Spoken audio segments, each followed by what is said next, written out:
অধিকাংশ পুরুষ ভুলে যায় সেই কথাটা। তারা গোড়াতেই কাস্টম হাউসে মাল খালাস করে নিয়েছে সমাজের ছাড় চিঠি দেখিয়ে।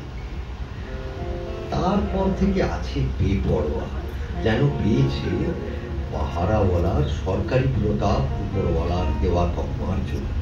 কুর্তিটা খুলে নিলে অতি অভাজন তারা।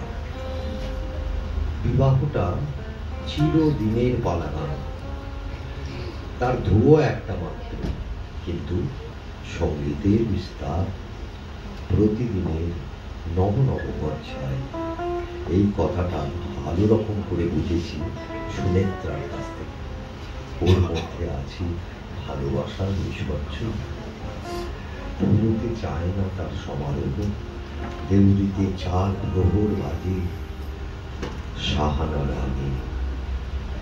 শুধু তোমার বাণী নয় গো হে বন্ধু হে প্রিয়,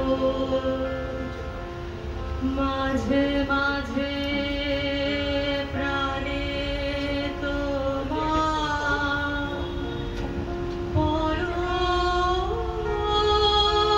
পরশানি দিও।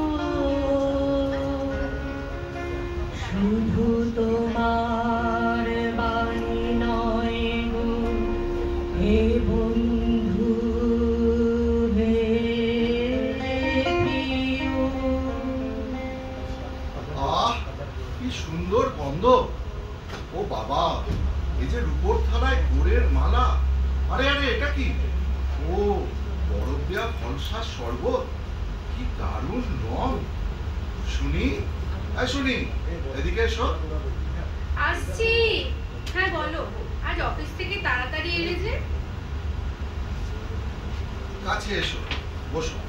তুমি কি করে জানলে ফলসার শরবত আমার এত পছন্দ? ফুলের মালাটা তুমি গেঁথেছো না? কি দারুণ গন্ধ!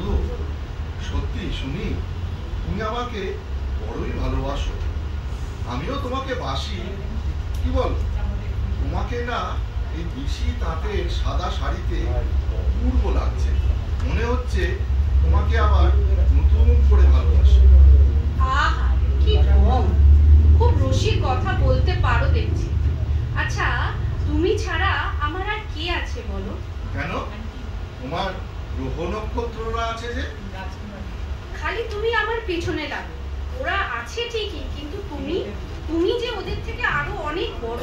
তুমি আমার সব। আচ্ছা শুনি, তোমার মনে পড়ে আমাদের সেই প্রথম দেখার কথা, আমাদের প্রথম আলাপ? আমি তো প্রথম দেখাতেই তোমার প্রেমে পড়ে গিয়েছিলাম। কি দেখতে ছিলে তুমি তখন! আর এখন বুঝি আমায় আর মনে ধরে না? হ্যাঁ, তা বুঝি আর মনে নেই? তুমি আমাদের বাড়ি বিকেলে এলে, আমি তো দরজা খুলে দিলাম। তুমি বললে, স্যার আছেন? কি রূপ তোমার, কি শরীরের গড়ন! আমিও প্রথম দিন থেকেই তোমাকে স্বামী হিসাবে কামনা করেছি। আমি বললাম, আসুন, ভেতরে আসুন। তোমায় নিয়ে বাবার স্টাডি রুমে বসালাম। তুমি এক দৃষ্টে আমার দিকে তাকিয়েছিলে। বাবা, কি লজ্জা, কি লজ্জা! আমি বললাম, কি দেখছেন? তুমি বললে, তোমাকে। ব্যাস, তারপরই বাবা এসে ঘরে ঢুকলো। তুমি জড়সড় হয়ে মাথা নিচু করলে, যেন ভাজা মাছটা উল্টে খেতে জানো না। এই যে বাবা, সুশোভন। থাক থাক বাবা, আর প্রণাম করতে হবে। ভালো থাকো, ভালো থাকো। তোমার বাবা ভালো আছেন তো? এই যে মা শুনি, মা, এ হলো সুশোভন, আমার বড় প্রিয় ছাত্র। তা বাবা, তোমাকে যে কলেজে ভেক্টর অ্যালজেব্রার অঙ্কগুলো দেখিয়েছিলাম, করে এনেছো তো? বাবা ভালো আছেন স্যার, অঙ্কগুলো করে এনেছি। আরো কটা একটু দেখিয়ে দিতে হবে। নিশ্চয়ই নিশ্চয়ই। জানো বাবা, আমাদের জীবন সম্পূর্ণ নির্ভর করে গ্রহ নক্ষত্রের নিখুঁত গণিতের সঞ্চালনে। সেগুলো তোমায় আজ বোঝাবো। বাবা, তোমরা এখন অঙ্ক করো, আমি তোমাদের জন্য চা নিয়ে আসছি। আচ্ছা মা, তুই চা নিয়ে তাড়াতাড়ি আয়, তোকেও একটু শেখায়। সুশোভন, তুমি দেখো।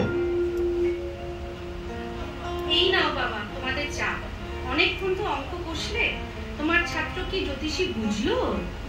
এই চেষ্টা করছি একটু আধটু। চেষ্টা নয় বাবা, খুব ভালো করে শিখতে হবে। জ্যোতিষী জীবনের সব।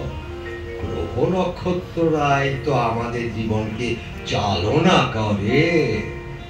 হ্যাঁ, তুমি সারাদিন ওই নিয়েই থাকো। এই আমার গ্রহের ফের। ভয়ে ভয়ে তুমি পেয়াদাগুলোর কাছে সেলাম ঠুকে বেড়াও।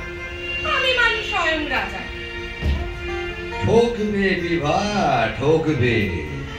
রাজা থাকলেও যা, না থাকলেও তা। লাঠি ঘাড়ে নিশ্চিত পেয়াদার দল। ঠকবো সেও ভালো। তাই বলে দেউরির দরবারে গিয়ে নাগরাজুদার কাছে মাথা হেঁট করতে পারবো না। মা ভালো আছো? আশীর্বাদ করো মা। থাক থাক বাবা, কথায় কথায় প্রণাম করতে হবে। তা বাবা, তুমি বাপ বেটির পাল্লায় পড়ো না। এরা তোমায় নক্ষত্রের চলাফেরা বুঝিয়ে ছাড়বে। তুমি মাঝে মাঝে এসো কেমন? আজ আমার কাছে খেয়ে তবে যাবে। নক্ষত্ররাই তো সব, আমাদের পথদ্রষ্টা। ওসব বাজে কথা। আমি মানি আমার ইষ্ট দেবতাকে। ইষ্ট দেবতাকে রোজ পুজো করলে, ইষ্ট দেবতাকে স্মরণ করে কোনো কাজ করলে গ্রহ নক্ষত্রের সব বাধা দূর হয়ে যায়। তাতে সিদ্ধি লাভ হবেই।